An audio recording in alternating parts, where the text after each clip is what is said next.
Hello and welcome to Spy Hard's podcast. I am Agent Scott, And I'm Cam the Provocateur. and we are here with a Spy Master interview, and boy do we have a treat for you this time. Yes, we are talking to Gloria Hendry, who of course played Rosie Carver in 1973's Live and Let Die, and is also the author of the new autobiography, Gloria Hendry, 007 Bond, Bunny, Black Renaissance, IFM. So we're going to go in the portal back to 1973 when you were young and your heart was an open book. So Cam, without further ado, roll that interview. And joining us now on the show, actor, musician, producer, star of James Bond Live and Let Die, it is Miss Gloria Hendry. Hello, Gloria. How are you? Fine. How are you, Scott? I am loving life, but even better for seeing you. Well, same here, back at you. You know, it's great to be seen. Yeah. I mean, you don't need to see me particularly, but we all like seeing you, so it's fine. Thank you. And we're here today because you've just released a book, Gloria Hendry, 007 Bond, Bunny, Black Renaissance, IFM. And just to start off the interview, I would love to know, what kind of kicked you into wanting to write this book? There it is. Mm. Yes. But this is my sample. But the actual color, that is the picture on the cover. It's in color. Yes. Mm. What made me want to write the book? I said to myself, well, I've been through the period of the Black Renaissance, which is, some people call it the Black exploitation, and it's the Black Renaissance. And I've been through the period of the Bunny time at the Playboy Club, which was also a landmark. And I've been through the landmark of modeling. It was what only a handful of us in the 60s were modeling, and being the first of this and the first of that. And I said, and then Bond on top of that. And I said, I'm going to write my book because somebody else might walk in and write my book and not tell my story from my point of view. So that was the reason why I wrote it. One of the really interesting things I thought was how you had the timeline of historical events that happened over the course of, your years of doing Bond and, as you said, the Black Renaissance films and everything like that. At what point did it kind of occur to you to kind of frame your own story within all of the major events that were going on in history? Right. You like that, did Yeah. you? No. Oh, that was great. Yes.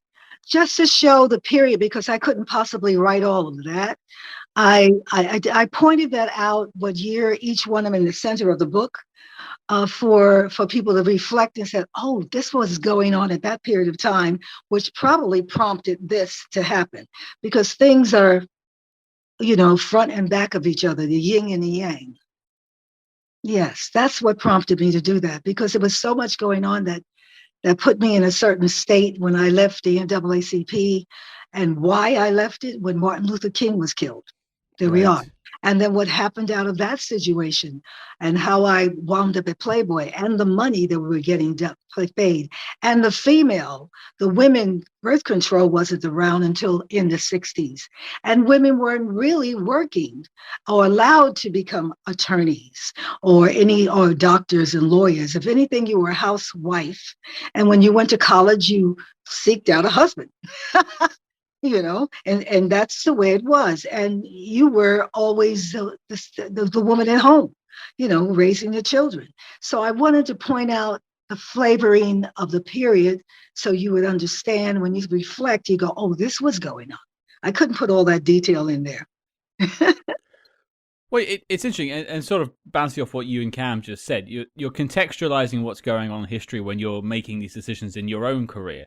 And one thing I was just sort of curious about, when you're putting the book together, did you stumble upon any of these major events and realize, oh, this happened at the same time? That must have been why I made that decision, as opposed to sort of backtracking it the other way. Were you surprised by things you found? Well, when I wanted to backtrack, that's when I started writing the book. It hit me. I said, what made me want to make these decisions? Because I'm not, I think the future is the future, and things happen because of things. All of a sudden, you're not working anymore. What does that prompt you to do? You go out and hunt and try to be in the same field, but you might wind up in another field because you really needed the money. You might wind up being a dishwasher because you needed the money. Or you might wind up doing all kinds of things because you needed to take care of yourself, or filing bankruptcy, etc. What prompts you out of that? Well, you just ruined your credit. You just ruined your credit. So what do you have to do? You might wind up getting married because of that reason. We have all kinds of reasons why we do get married, or all kinds of reasons why we do live together, or all kinds of reasons why you don't go home, or do you go home? And looking at I was looking at sort of your careers leading into becoming an actor. You mentioned Playboy Bunny. You worked in the New York office of the NAACP. But before all that happened, had you ever considered doing acting, or was it just something that came along at that time? Not at all. And yes, I was, thank you. I mean, yes, you're the first to ask me that question. And even the prior question, you're the first to ask me that question about why I wrote the book. I meant to say the period, when you pointed out the period. Well, what happened basically was that people would walk up to me when I was living in Newark, New Jersey. Sadie Benet, she made hats. She said, would you model my hats for me? I wasn't a model. And but I guess it was the way I carried myself. I'm very athletic, so I'm very aware of my body.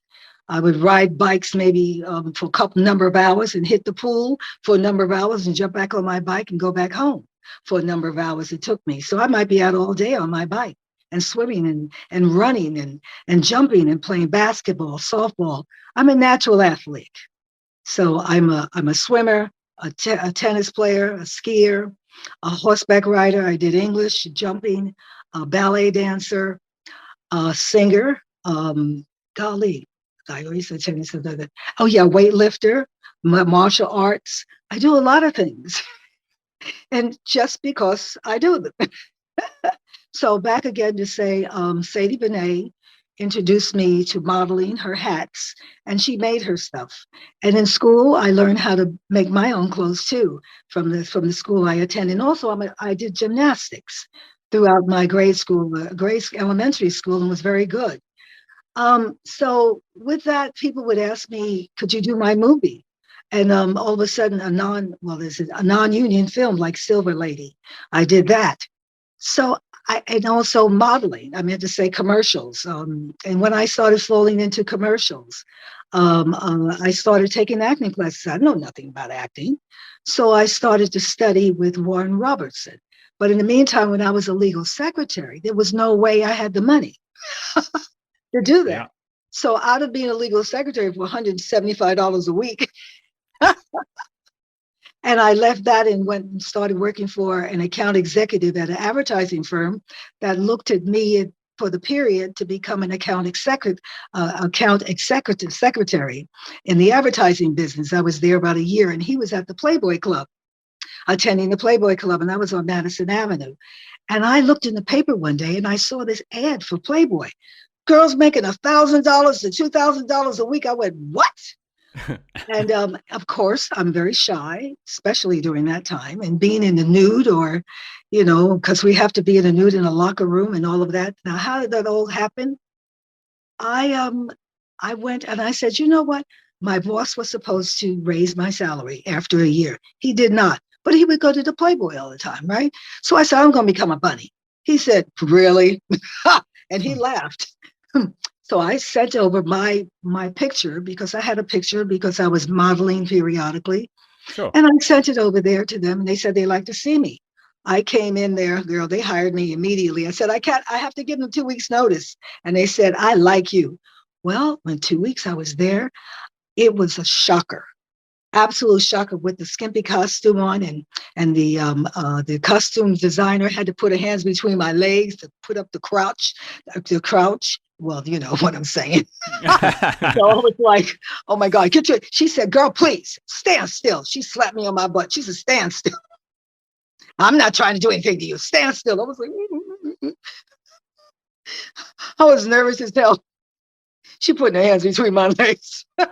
Just blew my mind. Anyway, make a long story short, I gave her my name, and she said, we don't need your real name. All the girls have a pseudonym. And I said, what's that? She said, girl, I'll call you Hazel.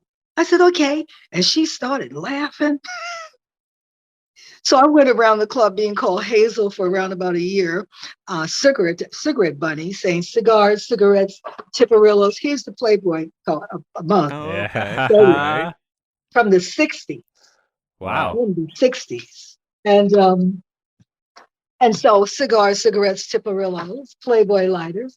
And here I am with my bunny costume. If I can show you that. Can you see that? Oh, yeah. Yeah. Yep, there it is. Right. This is a book written by Catherine Lee Scott. She was a bunny. Oh yeah, you saw that. Yeah. So I'm in that book called Bunny Years. And some of these wonderful ladies today are doctors, lawyers, accountants. One of the ladies started the shopping malls from the Playboy, and also teaching various languages. Another bunny, she speaks 6 languages from going to college because the Playboy allowed you that money to educate yourself. So it lifted you out of poverty. That's for sure. Absolutely. I was lifted out of poverty. I was able to move away from home and come into New York and have my own apartment. And I said, well, I'm going out for commercials and all that stuff and etc. But I started studying because I could afford it. Mhm. And I went to dance classes. I had vocal classes, etc. It was wonderful, believe me. So out of that, being a bunny, turned around there one day and I was always propositioned. How would you like to take some test shots with me? Or would you like to be in my movie? And I said, look, talk to the bunny mother. Hmm. We had a bunny mother that oversaw us all.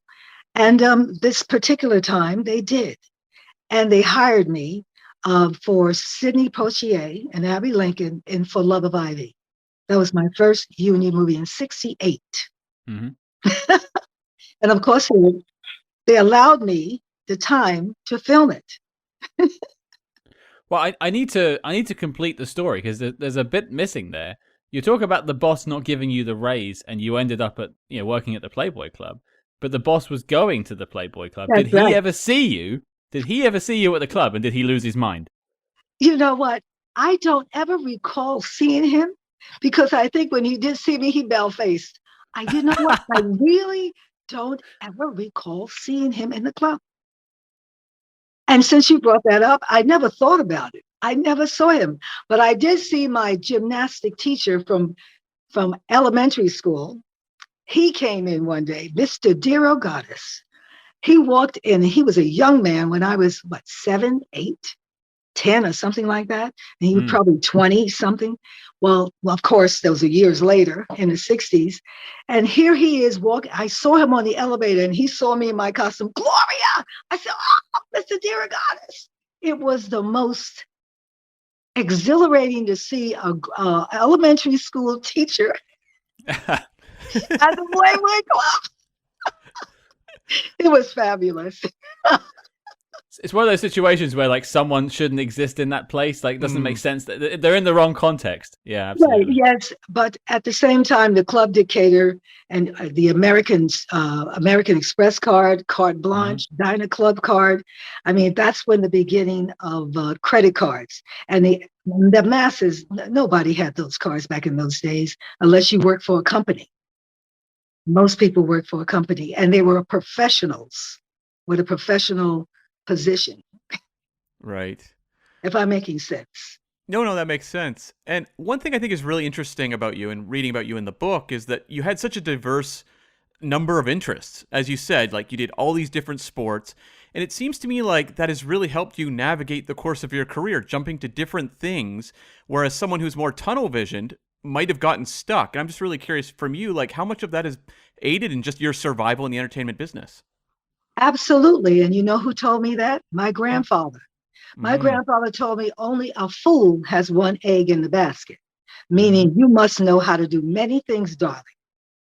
So you can survive. When that dries up, you can do this. When that dries up, you can do that. So I'm a litigator because I did go to Essex College of Business for Law. And because my counselor told me I couldn't be an attorney, he said, you could be a legal secretary. And I didn't question it. I mean, he's my senior and I was taught. People who are older than you give them respect, Mister. And as a child, and I kept that for years. Matter of fact, even when I worked in New York, for years until I came out to California, Right. everybody was calling everybody by their first name. I was like, I had to get used to that. So there we are. I'm still here. I'm calling people by their first names. I don't care if they're a judge or whatever, because it's normal. It served me pretty well, and I'm British. We're very stuck up about these sorts of things, but I just do first names too. Exactly. Well, do you now, or you use their last name? I usually use first names, unless I'm telling you off, and then I'll use your last name. That's a good one. Yeah, it seems to work. You have to go there. In other words, you might say other things if you don't. Precisely. I keep myself on track that way. Keeps you on the level. Yeah, Mm-hmm. yeah, exactly. And I kind of, before we guide into talking about James Bond, I want to talk about your careers your jobs in acting leading up to it. You mentioned For Love of Ivy with Sidney Poitier, but you've done about 4 or 5 films, Godfather of Harlem, Across 110th Street, leading up to it. And Cam was remarking about sort of these different interests you were doing. But one thing that stood out to me from reading the book is that you run into these challenges headlong. You just jump into a challenge. And you mentioned about going to acting classes, but how did it feel making that transition into being an actor? Did you feel the pressure?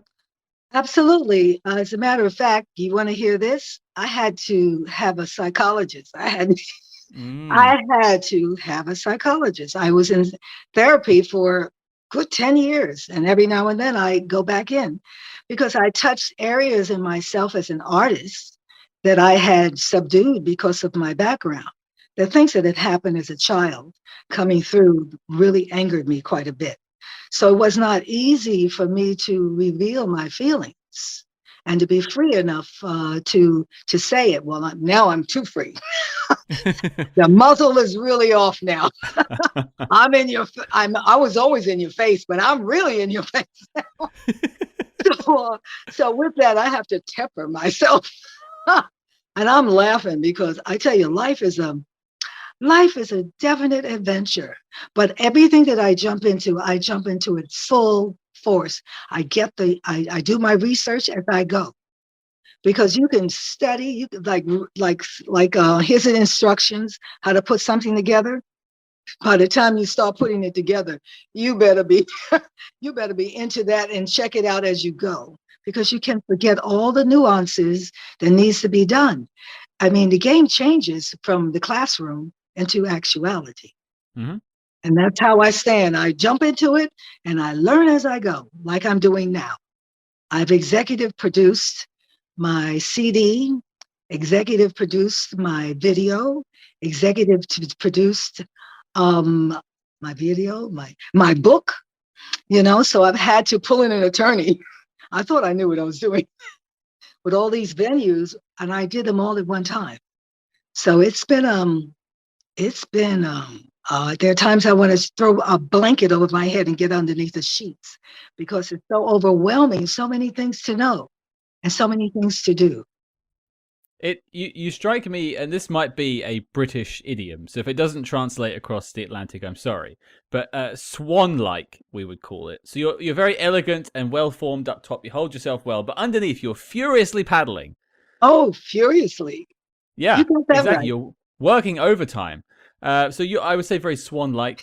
Well, thanks for the compliment. I'll take it. It's a compliment here, at least. I hope it lands for some people. But let's talk about 007. Now, I will preface that there is a lot of these stories in the book, and I'm sure we'll leave some for the listeners to go and pick up a book and read. But just talking about 007, were you aware of James Bond as a phenomena before Live and Let Die even appeared on your radar? I love what you're saying, but at the same time, this was the 8th Bond film. Mm-hmm. Mm-hmm. It was nowhere near what it is in recognition as it is today. True. So what it has taken on today is just phenomenal. I'm sure the family of Broccoli and Salzman are just surprised They've gone through so many nooks and crannies and crashes and etc. on their way to being the 25th, or it's in the 20s of their filming. So during that period of time, I'm coming out of a very ethnic community and not well off at all. And I'm not putting it down, because there are a lot of reasons why we as a people were cattle, were corralled with not being able to really survive, to be very honest with you. If I didn't have those wonderful stores by Jewish people who had a meat market, a meat store, a vegetable store, a drugstore, and he allowed us to have a running tab when we walk in, and we pay at the end of the month. And if we didn't have enough money, we would just have a running tab. And that's how it went down in my community. I never went to the store with money, because my mother didn't have it. And she worked 2 jobs. On the weekend, she was a housekeeper. And during the week, she worked as a factory worker in American Aluminum, and another place before that, but factory-wise. And my mother did not have a grade school education. She never graduated the 8th grade. So with that in mind, and my community, information-wise, lacked a lot of information. You can really survive when you have information. Doesn't matter what level you are. But also, you can have a lot of money, and on that level, if you don't know what you're doing, you're not going to have your money. So information, I learned, is very important. And again, the more you know, the easier it is to travel, and you know where to get it. So the law business helped me out a lot. I know I'm jumping all over the place. And the question that you did ask me to come back to was, no, I had never seen a Bond movie, but I had heard about it.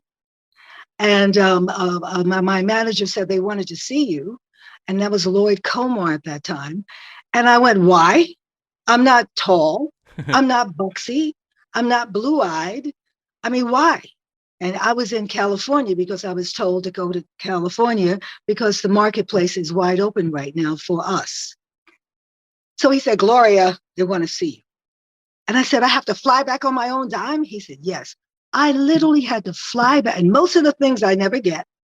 I can go out for 99 things, and then one thing I'll get. So here I am spending my money, but luckily I still have my New York apartment. So I flew back, and I went to see Harry Saltzman. And as I walked in, good-looking man with this white hair and dark eyes stood up and just pointed toward my chair to sit down. He was such a gentleman. And I sat down, and he said, how was your flight? And I said, great. He said, how soon can you get ready to go to New Orleans? I mean, hardly any conversation. And of course, one thing about being an actor, you say yes to everything, except if they ask you a certain thing that you definitely don't do. So I said yes. And he said, we'll pick you up. Where can we pick you up? And we'll fly you down to New Orleans. I said, okay. So I went back to my apartment, and a limousine comes up. I'm going, oh my God. Well, being a bunny, limousines I was accustomed to. I can't say I was not. Sure. I was accustomed to that because I would hang out at Jilly's, Joe Namath's spot as well, and go to Four Seasons and dine and wine and etc. But back again, I landed in, of course, the French Quarter, and then I met Guy Hamilton, and then I met Roger Moore, and I was just, oh, the saint, okay? And I said, okay, Gloria, remember, this is just an audition. And just be careful, if you know what I'm saying. Yep. Okay. So they took me to the set, and I browsed around and etc. And he said, would you like to stay over? I said, no, thank you. No, thank you. Understood. Yep. So, of course, I flew back to New York, to my apartment, and I took the first thing smoking out of here. And I went back to California, the beautiful weather. And that was in what? That was in November. It was cold in New York. It was around November. And so a week later, my manager told me I got the film. Just like that. Wow.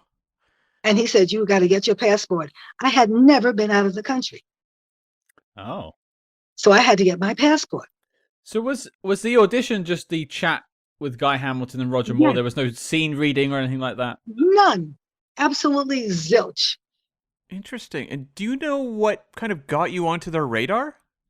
I'm thinking that when I did Black Caesar, now backpedaling, Yeah. when I hit California in September, and just to come check out the scenery and the agents, I had lined up an agent, and this agent said when he met me, he said, "Come with me. I'm going to take you over to this film that's being shot right now with Larry Cohen." I didn't know who Larry Cohen was because I'm not into horror films. That's one. So he took me over to his mansion on Coldwater Canyon, and they were shooting in there.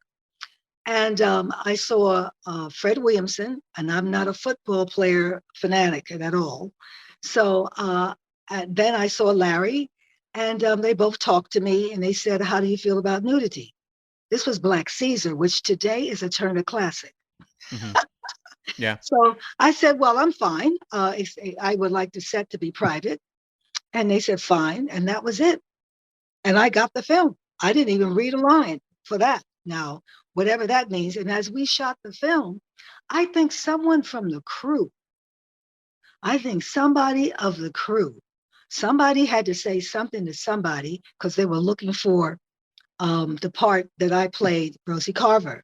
But even to backtrack further, Solitaire was Black. And so Rosie Carver was white. Something happened on the set that they switched it. And the word was out that maybe Diana Ross or et cetera, somebody like that had the role, and they wanted to down, and they said, hell no. So Right. they flew, Jane Seymour and I came in around the same time. So that was very unusual for Bond film to wait around to cast last because they're pretty much on schedule. So that's how I got in, and Tom Mankiewicz continued to apologize to me. And I'm wondering why. And he finally told me. And that was it. So I was on the Bond, and I shot that Bond film for, I think, about 2.5 months or 3 months, something like that. And when I was in London, after I was doing the Pinewood Studios interior, I got a call from Slaughter's Big Ripoff, which was Jim Brown. And they asked me to do the movie. They had no, would you please do the movie? They offered it to me. Well, you're touching on something I was going to ask you about actually there, right Yeah. there. Yeah. So you're offered the film. Obviously, you said yes. It's a James Bond film. Like most people would go, yes, I'll do that. But was there any reservation in your head before you said yes? Because it's quite a big production. Like it's a big change for a career to do a Bond film. It can change trajectories quite easily. Did you ever have any reservations about taking the part? No. First of all, I never thought about the film being so big because it was the 8th film at that time. Today is enormous. I mean, if you look back, I go, wow. And also, my personality is, yeah, really, am I going to get anything out of this? Because the industry has a tendency not to show us. I might be in it, but I might not ever be mentioned anymore. Right. So therefore, me with my hue, I basically I make my strides how I make it, and what it is what it is. And I'm not going to try to stop a train. I can't, but I'm going to make my survival the best way I can. So I'm pretty satisfied with myself. I'm not looking for anybody to give me anything. So that's my attitude. So I'm on the set and I'm doing the best I can. But it wound up that my wonderful fans fell in love with me. And that's what happened. Now, there was another interior situation where when the film was showing, that some communities like Africa, South Africa, they would not show my scenes. And Right. some places in the country, in the South, etc., those scenes were not shown. So I was basically cut out in various ways. So as the franchise, I believe I would call it today, I call it the franchise today. And they had a hard time because they did want to, I believe, wanted to produce the movie the way it was. But the book, I think, was also Caucasian. I misspoke because I thought that the the book had solitaire is black, but it doesn't. And I misspoke, by hearsay. And I should never listen to hearsay. Should do my homework. And I'm backtracking and saying I apologize. So yes, and I think somebody wanted the role to be switched to black and white, and then back to white and black. I have heard prominent cast members refer to that as well on Live and Let Die, saying that Solitaire should have been a black character. So It should have it's because of yeah, it's voodoo. definitely something that's said a lot. Yeah, yeah, exactly. But they, but you know what? After a while, it was accepted. You know, yes, it was accepted. But along the way, and with my career, I wasn't spoke of for a good 10 years, somewhere in there. I think it was like somewhere in the 90s, the 80s, somewhere in there, that I said, well, okay, you know, and then the fans, whatever that means, and I'm really thankful at the same time. But the Bond film has made me well known, on a certain level, but it hasn't given me the dollars Sure, yeah. or the attention. Whereas someone of my hue, even some of them too, of not my hue, there are a number of even leading ladies in a Bond film you don't even hear about. So I cannot just say it was me. Right. I would like to, but it's not. So I think it's the fans. Yeah. I really do. I really think it's the fans. And I'm truly, thankful, but at the same time, it hasn't brought me any money. So I've had to go on and make my way, I started my own legal firm, like I'm not going to starve. My grandfather told me, get up and do what you can. And right now I'm pioneering. I produce my own CD. I'm executive producer of that. And also I produce my own video, and I'm singing with an 18-piece orchestra, and I'm getting ready to do my tour. I'm working on my tour. So, I'm surprised you didn't call the book Renaissance Woman. right. Right? I was curious though, because when you're making, the Black Renaissance films, some of the actors who are popping up in your movies are like Julius Harris, Yaphet Kotto. Yes. I was really interested if, when you were shooting Live and Let Die, if you had any, communication with them, any camaraderie, talking about the production. Yes, I did. Yes, I did. Joffrey Holder and I would go dancing, especially in New York or even in London. We would break into one of those wonderful, very well-known spots. And honey, with his tall self, we'd be cutting the rug. Yeah, we were friends, and Yaphet Kotto as well. I had spoken to Yaphet Kotto probably a year before, but he was living in the Philippines, believe it or not. Mm-hmm. Doing quite well. $1 is worth $50. Right.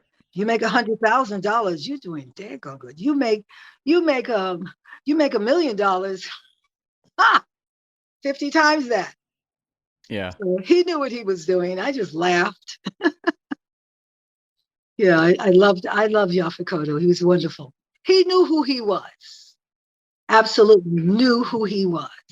And so did Joffrey Holder. Those are two men that are artists that embrace their artistry and they were not apologetic. And I really, and same with Fred Williamson, same with Jim Brown, and same with Jim Kelly. I mean, I've known or know some incredible people. Richard Roundtree and I modeled together back in the 60s quite a bit. As a matter of fact, here he is right here in my book. Did you see that in my book? We did, yeah. Yeah. Mm-hmm. Yeah, we that was before he did Shaft and all of that. Yeah. Yeah, and we still know each other today. There's a couple of stories in the book that I won't dig into. I'll let people find that for themselves. But I do want to make mention of another person that was joining the Bond franchise, as you now call it. And that is the lead, Roger Moore, who you spent quite a lot of time with on the set, I have to imagine. How was he? How was he to act across from? Roger was so funny. We wanted to break out or lick you into shape. Oh my God. We both wanted to fall out laughing. He'd had that smirk on his face, and I was like, Gloria, be cool, be cool. I wanted to break up. And there was a love scene that we had at the lake, Hmm. Uh, and as I'm on top of him, I purposely had garlic the night before. And I'm just blowing it all in his face. He's looking at me. So that whole scene was going on with that. So I had a good time. And he said to me, "You're lucky my wife is Italian." Yeah. And from that day on, when I met him and worked with him, he often gave me a pen. When he signed his autograph, he also gave it to me too. And that was my first introduction to signing my autograph. And the limousine, every morning I went to work, we were together in the same limousine. I felt as though I starred in the movie. I mean, I had my own chair. They gave me a penthouse when I lived in London, when we were at Pinewood Studios. I mean, they treated me but they treated everybody. I have to say that institution, they might not have paid you that well, but they certainly flew you first class and put you up at the best places and took care of you very well. If you needed a car, they had a driver for you, take you around. It was wonderful, I tell you. And I haven't been spoiled like that since. And I was interested to know, doing the Black Renaissance films, you talk in your book about how you had to do a lot of stunts, a lot of the action, because it was just like, well, you're here, you've got to do it. When you're moving into a Bond film, they obviously have a much more complex production. What was it like moving from kind of the lower budget world to like something where they're really looking after everything? Well, first of all, the lower budget, which means the Black Renaissance. And we came in from the Betamax and we busted the movie franchises. We busted Paramount. They began to make money. Universal, Warner Brothers, MGM, it's 20th Century Fox. They began to make money, honey, from our movies under our arms that we took to the theaters and etc. And they were very happy to see us, but we did not have stunt people of color. There was no such thing. I believe was Eddie Smith. I think it was Ed Smith. And I think another person who started people of color and women. And I didn't have a woman. So it was the guys first. But then the women came in later. And how many jobs did they get? Very few, because very few women are athletic. I just have to say. And that's how come I got Black Belt Jones, because yes, they auditioned us, but when they auditioned us, they said, put your leg up. I held my leg up. They said, oh, girl, this girl is something else. And they had me do certain things. Nobody there could do what I did, because I'm an athlete and I have muscles, which did not serve me well as a young woman, because the boys would say, I don't want you a guy, they called me a guy because I was busted. I said, I don't want a woman like you. I said, I don't want a boy like you, puny. And I hung out with the boys as a young girl, and I watched those girls on the sideline. Ain't he cute? I said, if you knew what he said about you. So no, I was what you call a guy girl. Right. Don't make no mistake about it. I do like my men, but I don't play around with them like that. Yeah. And so, like, when you're doing Live and Let Die, I would assume you'd use, firearms in your previous films, but like, were they giving you like firearms training on a Bond set and things like that? First of all, Bond did not let me do any action. So if I did that somersault on the bed, that was not me. And if you really look closely, it was a white guy in black makeup with my white dress on. And that was what, the 73. And that was the way it was, because at Pinewood Studios, were they around and we were doing the scene? No, I don't know if they even thought about it. And well, they had to, because they put a dress like mine on him. So that scene was a guy. But when I hit the dirt, as far as when the scarecrow shot me, that was me. And running, that was me. With no shoes on, running. And did they ever give you the option to do the jump onto the bed, or was it just assumed that it was going to be the stuntman doing it the whole time? No option. No option. They just, when the guy is pulled in, he does a somersault. No Yeah. option at all. They took care of me, but the other films, that was me. Right. And I was going through Roger Moore's Live and Let Die diaries, and he talks about your death scene and that there was a lot of ants and that it was very unpleasant. I would just like to know your point of view on filming that moment. Well, yeah, the ants were all over me. By the time I hit the ground, and the ants were all over me, I'm like, with my eyes open, I'm saying, "Get me out of here!" And not only that, they did not want to kill me. Yeah. They didn't want to kill me. They took me into the office. Well, that is, they said, "Madam, we're discussing how not to kill you. So you just wait around a little while, okay?" So I'm not sure, maybe a day or two went by and they came back and they said, we have to kill you because you're no longer in the film and it's just so many things happening. We would have to change the script and we really apologize. So they flew me ahead of them, and come to find out that Great Britain or UK does not take in Americans or anybody else other than their own to work on the movie. So they put me down like I was a Jamaican. She comes home. So by the time I got to Jamaica, Gloria comes home. I'm already a citizen of Jamaica, so I'm a citizen of the UK. That's how I got through. Well, there you go. We interrupt this program to bring you a special report. Calling all agents. Independent podcasting, much like the spy game, requires considerable resources, whether it's research, equipment, hosting, or of course constructing a top secret volcano lair. We're putting out the call for your support. That's right. As you may know, we've activated the Spy Hearts Patreon, home of our ever-growing lineup of Agents in the Field episodes where we decode non-spy films from your favorite spy actors and full film commentaries with more intel than a Basil exposition briefing. Cam, what have we got in our crosshairs this month? Commentary time, and you know what? Jack Flack, he's back because we are going to be talking through 1984's Cloak and Dagger. What goes together better than spies and 80s video games? And if that sounds delicious, then become a true spy hard today and join the circus at patreon.com/spyhards. But before this message self-destructs, Cam, resume the spy jinx. I suppose that we're moving out of Live and Let Die and looking at some more of your career afterwards, but are you surprised by the film's legacy? And by your, like, you still get asked about Live and Let Die. I imagine we're doing it right now. Are you surprised by that? Absolutely, I am, and I guess I'm so blessed. Whatever my art has emanated, and people have embraced me. My character, Rosie Carver, and when I read the script, I thought it was a lousy part. I said, how in the world am I going to breathe life into this character? And I tried, but the dialogue, it was hard. It was hard because, oh, Bob, I can't, I can't, please don't stay with me. I was like, what? That's not logical.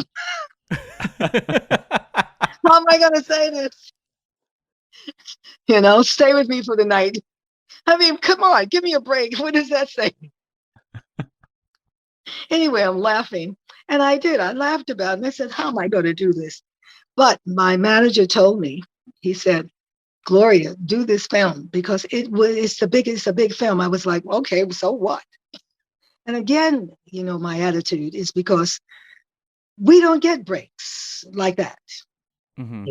It's very, and for me to walk around and say, I got this movie. No, I did not. It wasn't done because I've been on the set of a movie and managers have come in and said, if you don't give this movie, we have two people we want on, you already have our artists. These others are to take this role. So you have to get rid of her. That has happened to me. So I didn't know what to expect when I got on the set. I don't know if a manager is going to call up and pull somebody off the set and say, if you don't take my people, I'm going to take that lead. Who knows? I've been disappointed so much. So I move on the deck of let's see what happens. I'll just do the best I can. But I'm not going to be drugging myself and beating myself up because you don't like my hue or you don't like me. It's none of my business if you don't like me. What am I going to do? Cut my throat? In other words, some of the people like you and most of the people don't. I don't run around trying to be liked, but I'm trying to be pleasant to everybody because everybody has their right to have their own opinion. I said opinion. I didn't say the right to hit me or to block me. I said opinion. Mm-hmm. Well, I can speak on behalf of James Bond fans everywhere, at least, and say that we all love you. So there's that, at least. There's yes, that. it is, and I'm like, wow. I'm so humbled by it. I really am, and I just go, wow, it's incredible. So thank you so much. Truly, truly, truly. And I was actually just listening to an interview with Trina Parks, who, of course, was in Diamonds Are Forever and played Thumper, Yes. just talking about her relationship with you and how much you've meant to her. And I would just like to know, like, how did you two connect? How did that sort of form, that relationship? We knew each other before Bond. Mm-hmm. I think she should have talked. Did she tell you that? No, it was actually listening to another interview she did. I didn't take part in that one. Right. No, I knew her before when we were modeling. And she was dancing, of course, and she was on Broadway. I mean, Trina is awesome. How tall is she? I mean, wow. She's awesome. And I met her then, and her boyfriend was a friend of mine that I would model with periodically. I don't know exactly how we met, but we knew the same people. And we were signed to the same agency because, during that time, our hue, we can only be signed to a Black agent. Yeah. So we all were there, all of us, all of us were there. Beverly Valdez, Helen Williams, Judy was out here. A number of us were there. So leaving James Bond behind and just looking at your career afterwards, firstly in films and then TV, did anyone ever come up to you, casting directors, and go like, "Oh, it's Rosie Carver from Live and Let Die. Like that's you." Yeah, they do that now. Wow. So it took a while. But it does not get me the movie, or it doesn't get me the part. But they do it now. Oh, Gloria Hendry, I didn't think you'd come in. And they ask me for my autograph and etc. And I walk out of there doing my best, and I don't get cast. That's most of the time. I don't know what that's about, because in the past I would get calls and they asked me. So, I mean, just looking at your films afterwards, a couple I'll chuck out there: Black Belt Jones, Hell Up in Harlem. There's a lot of films there, especially in sort of the mid 70s and early 80s there. But any particular ones? Because one thing I like to ask people who come on the show is there a piece of work that you worked on that you're particularly proud of, that you don't think got the love it should have got? Hell Up in Harlem, my scene when they took my child. I think that was one beautiful scene that I did. Hell Up in Harlem when they took my child. Also, there's a scene in Black Caesar, was it Black Caesar? When unfortunately he raped his wife, and that was me, her character, Helen. And that was a very, very powerful scene. That showed to me, that the husband has the right to take his wife anytime he wanted. And I really wanted that to be seen. And I really worked hard for that scene to be very powerful, that women are being abused by their husbands, which is not being pointed out today like that, by their husband. They might be talking about some stranger or a friend or something like that, but not their husbands. And their husbands have, yes. Mm-hmm. And that was a very powerful scene there in Black Caesar. Those two scenes, and it's hard to look at too. It really is. Mm-hmm. It hits a nerve, and people, I'm sure, often turn their head, and that's why they don't want to talk about it. Well, you're trying to say, well, other than Bond. Yeah. Any other movie that I think Bare Knuckles, there was a scene in Bare Knuckles on the stair. with the guy who killed that young lady, and it was a true story about this girl being stabbed, right, and everybody's looking at her in Harlem. I think it was Harlem, I forgot where, but he killed her in front of everybody witnessing seeing it. And he has me on the staircase because I think I'm a detective or something like that, or Hmm. yeah. So yeah, I like that scene, how I looked at him, you know, with that man. And I think I did the same thing with Tony King when he had to kill me. He was assigned to kill me in Hell Up in Harlem. I think that scene, I said, go ahead, and he did. And they took my child too. So I think those scenes, yes, they were very powerful scenes. It's interesting the moments you point out are like very raw, vulnerable scenes. Was there like a frustration at that time or in the years that followed that you didn't get to play more material like that? Exactly. Yeah. Exactly. Yeah, because it wasn't around. It wasn't around. But I did have the opportunity to audition for River Niger. And that was one of the films that was snatched from me. And I won it. I did. I did everything in my power to have the African accent and everything. And I got it hands down. But during the process of rehearsals and getting ready to shoot, the managers came in and said, you get rid of her and you take this. So I was upset that I wasn't able to get the quality films of the studios that I wanted outside of there was nothing wrong with well, what we did with Black Caesar and Hell Up in Harlem for the time and was done in what, 2 weeks. And the money, I mean, it wasn't the money, that's for sure, because we didn't get paid that much. But for the work that we did in it, we slept on the floor. I mean, it was almost non-union, but I think it became union for however they got it to be. So yeah, I wanted more quality films. I really did. And I thought I was ready. And I thought that the industry, was ready. And if I had the money, believe me, over the years, I've been broke, but I knew how to manage.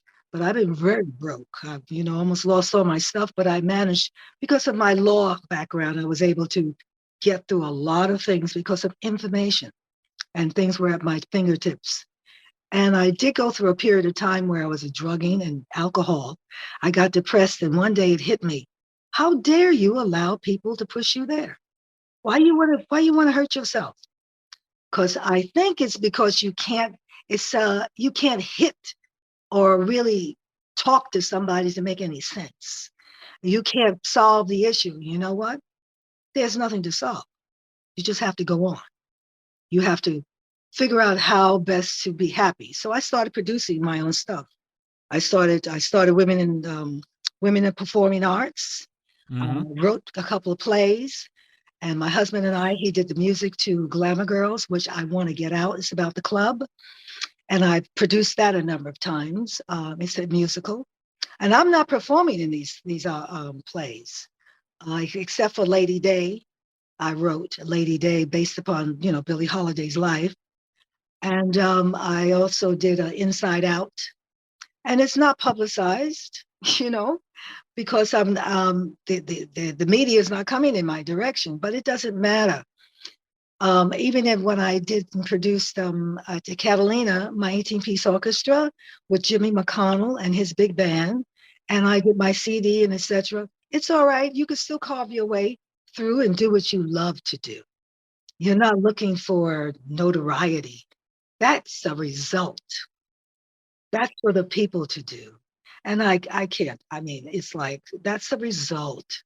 And it's really nice when people, endorse you. It's great at the same time, but I'm also doing what I love.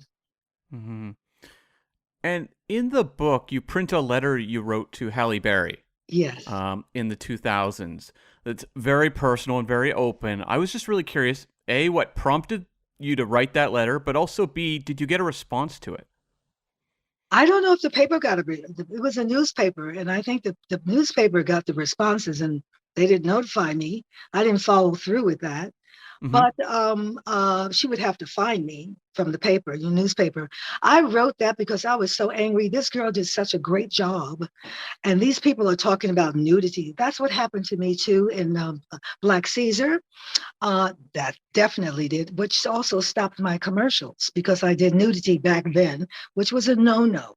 And doing nudity, yeah. And when by this time, here we are in this day and age, and people saying, well, that was just too much. Are you kidding me? Look at what they're doing today. And they slapped her so hard. And I said to myself, don't even go there, Hallie. Don't even go there. That's their opinion. But this does happen. So, you're an artist and you're doing your work. And I guess the same thing with Marlon Brando when he did, what was that movie? It was all about sex. That movie. Last Tango in Paris. Oh, yeah. That was. And you haven't heard of that lady, but you heard of Marlon after that. What's the bias? How dare you? That's another thing that bothered me the most. They don't bother the man. They come after the woman. I mean, what's up with that?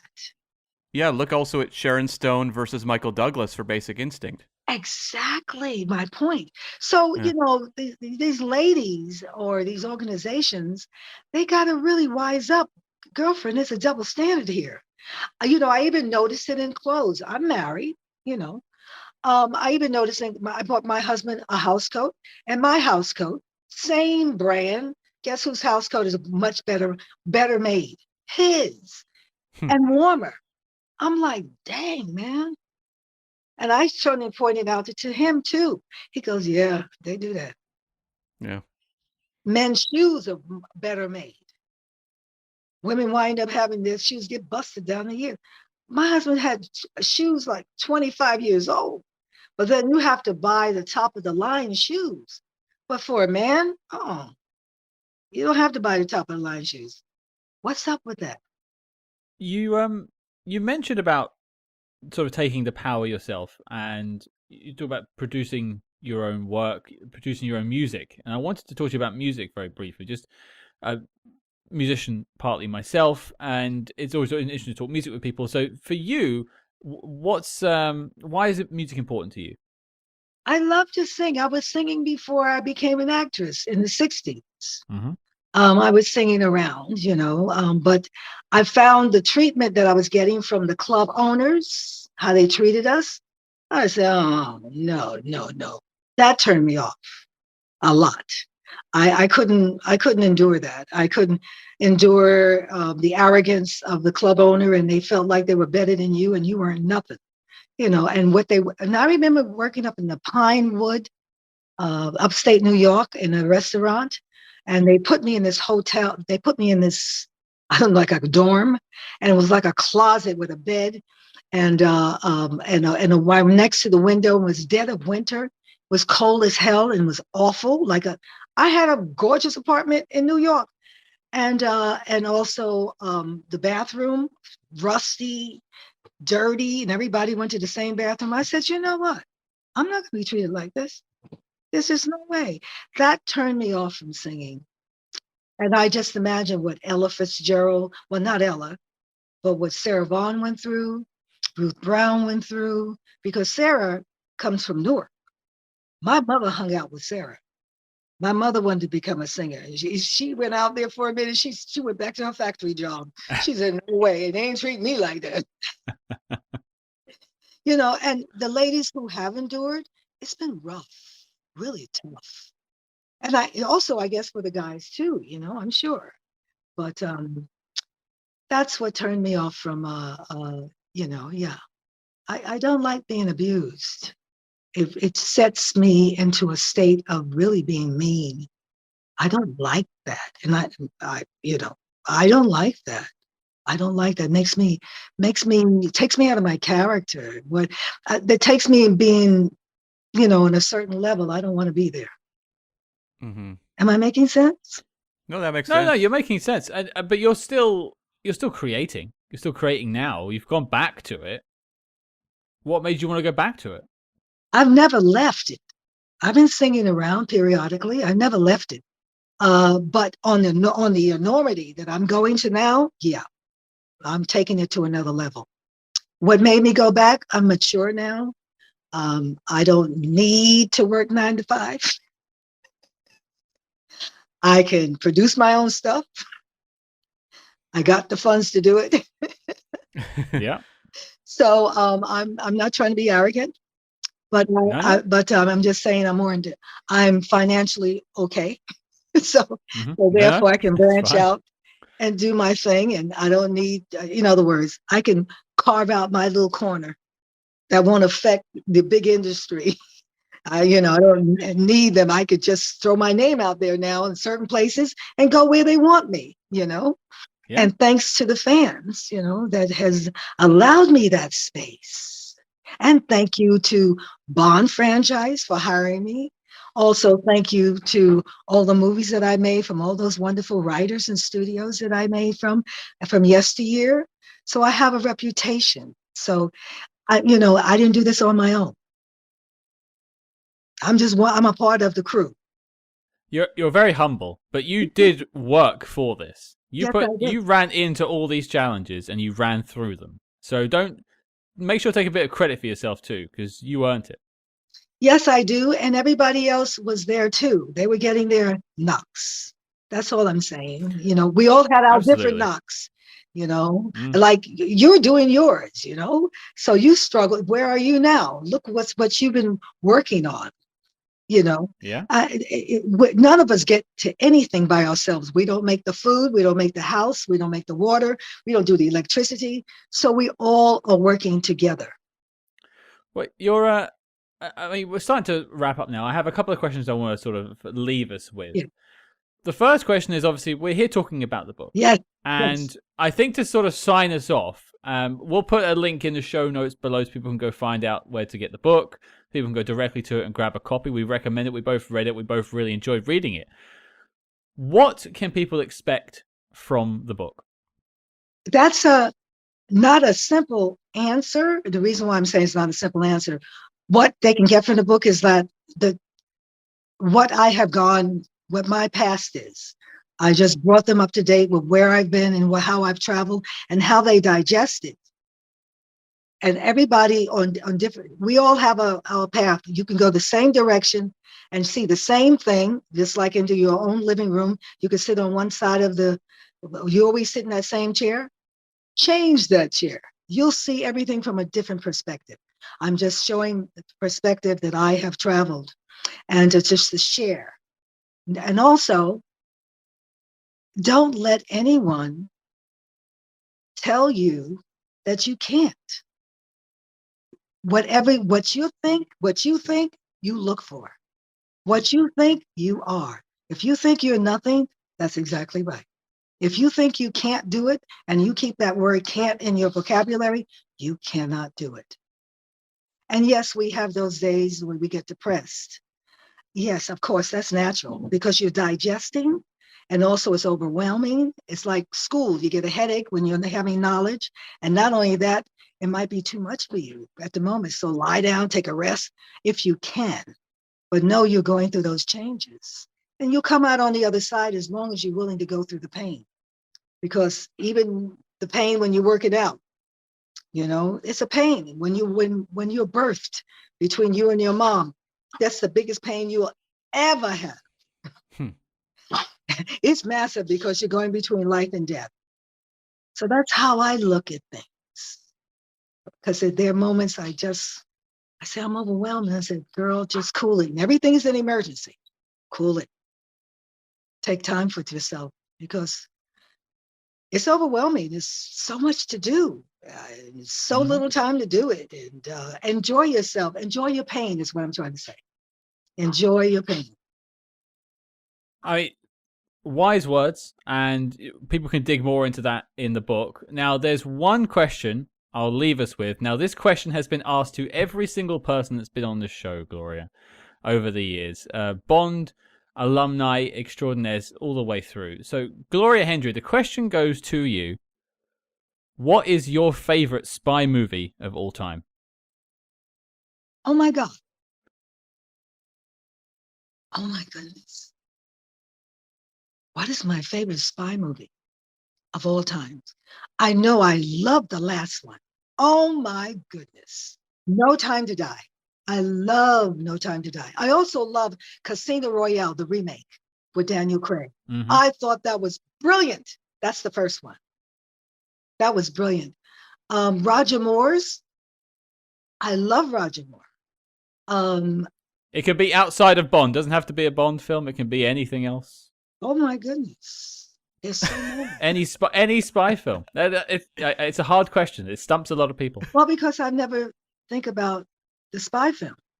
I'm a film nut. I like comedy. I like love stories. I like spy thrillers. No horror. I hate horror. Even though I did a horror. I didn't know I did a horror. I don't like horror because I don't like feeling like a victim. Yeah. Wow, there's so much. Back in the day, I love Gone with the Wind. I love these classical movies. I love Gone with the Wind. Oh my God. I loved Charlton Heston's. I love that Charlton Heston's movie. What was the name of that? Ben-Hur? Ben-Hur. I love Ben-Hur.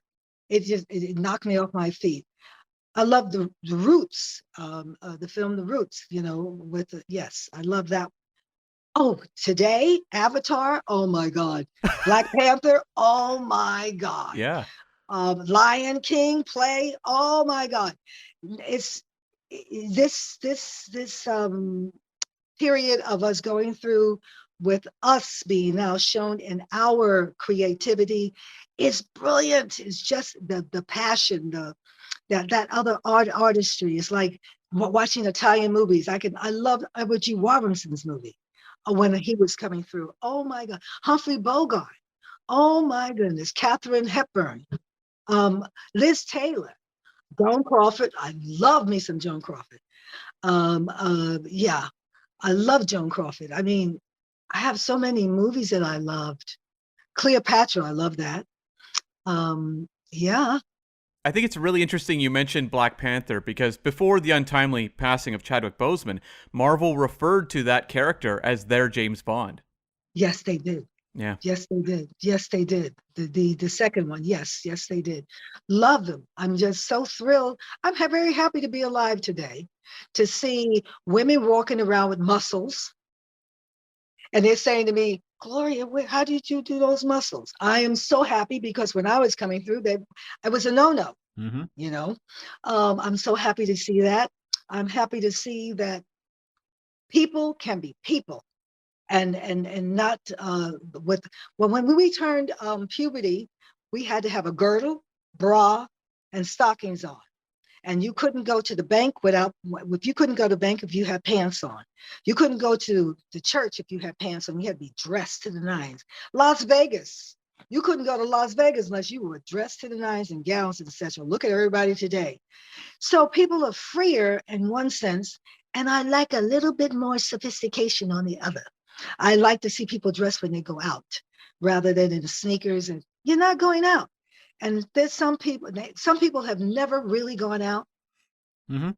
Now to taste that and to wear a gown and to wear a tuxedo, that is a whole other feeling. It takes you to another level, and that also pushes your life in another challenging level. And to have experienced that, go to an opera. I mean, and I do all of that, So I try to stay and also test other cultures. In other words, have friends in other cultures.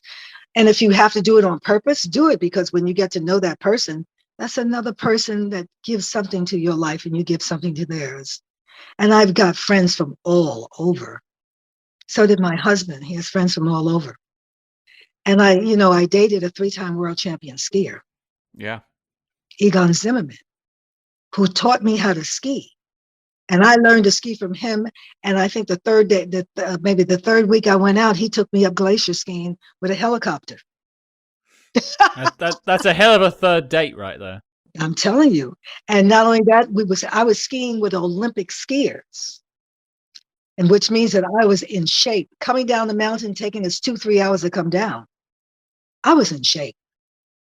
I can attest to your point about getting dressed properly, because Cam actually watched me get married a few months ago in a full tuxedo, and boy did I in Las Vegas of all places, boy, did I feel like $1 million. That's what I'm saying.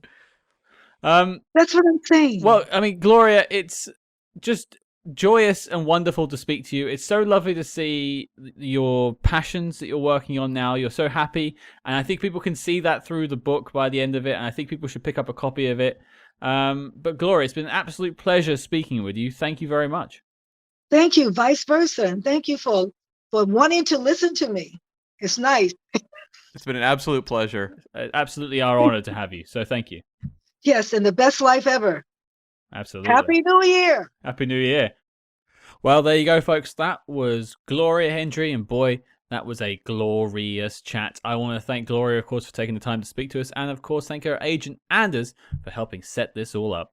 I think it's really interesting. You said it was glorious because that was actually Roger Moore's nickname for her when they were shooting Live and Let Die, Glorious Gloria. Oh, I didn't even know that. So that's actually tied together very well. But Cam, let's talk about this interview.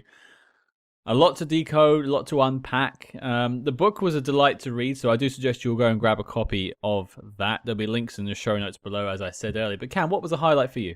What I really appreciated about this interview was just her energy and candor in telling these sometimes very personal stories. And you and I both read her book, so we had a good sense of the stories she was telling within that book. And yet, like, there was so much material here and so much to expand upon. Like, she found a lot of ways to dig into even more of Live and Let Die than is featured in the book, and to find different angles to look at things. I did feel like I was kind of getting an author quoting back their book. It was someone who's very much in the moment, telling stories that mattered to them. Well, it's a tough thing as well when you're trying to promote anything, particularly. You don't want to give anything away. You want to say, hey, come and check out the book.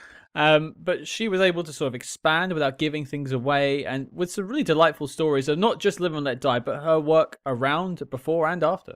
Yeah, definitely. And I mean, sometimes with our interviews, they are a little bit broken up by, okay, you did this, then you did this. And I thought she was very good at kind of blending the work she did on Live and Let Die with the various Black Renaissance films. And she was very specific about which films they were at which times. And it felt like we got to cover really like a lot of her filmography in a very focused way. I mean, clearly she's a storyteller, and that came through in how she was telling her own story. And I mean, for me, something that really jumped off the page is just her energy. Yeah. I think she has a great energy, a great sort of essence to her. She definitely just takes all life's challenges on, just runs into them. And you can see it through her story throughout her life. All of these opportunities came her way, and she said yes.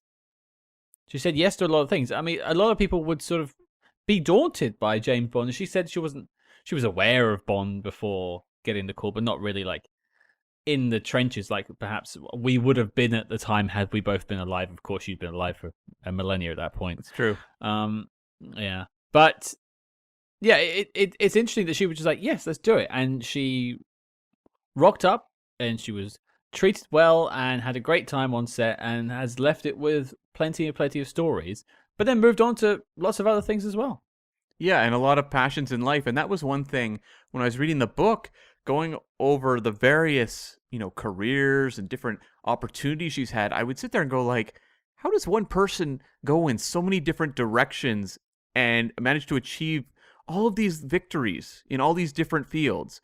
And then you talk to Gloria and you're like, oh, I get it. Like, it is someone who just has that passion, that motivation, and also the ability to look in many directions at once versus, as I was saying, like people that are more tunnel visioned. That's like me. I tend to be very focused on what's in front of me. I don't tend to have that ability to kind of cast the wider gaze across everything in front of me. And she clearly has that superpower.